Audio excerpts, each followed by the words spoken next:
I want to get your take as the filmmaker studying this. Why do people submit to being manipulated? For me, it makes me very angry that people are lying and trying to program me, trying to manipulate my free will.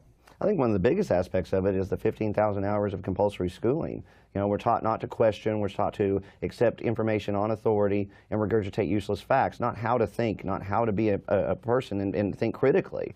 That's got to be one of the most integral parts of it.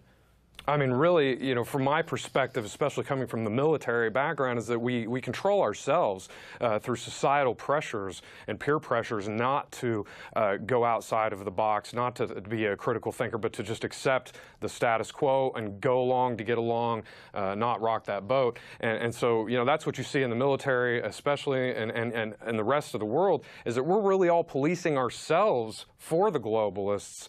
They don't have to do much. They've entrained us so much that we pretty much take care of the job. They set up the parameters, and then we just stay within them. They've done these studies where they've got rats at universities within a steel maze that has little artificial lights and things. They think that's the whole universe.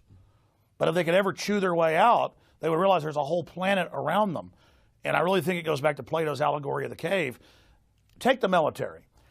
I find because there's discipline and things in it, people that come out of it and wake up are some of the best folks to work with. But at the same time, those that never wake up are some of the worst and become the enforcers because they are put through sleep deprivation. They are brainwashed.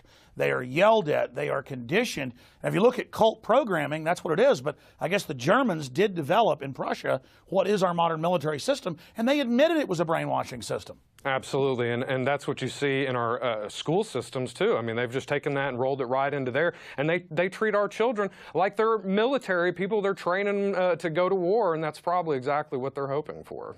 I think that you know, people want to be part of society. I mean, that's a natural you know, thing that we do. But yet we're not given any other parameters, like you were saying. They don't know anything that's outside of that maze. You know, we're not taught to think critically and have original thought. They use our natural capacity. They use the fact that we naturally in a tribe want to conform and be friendly as humans and share.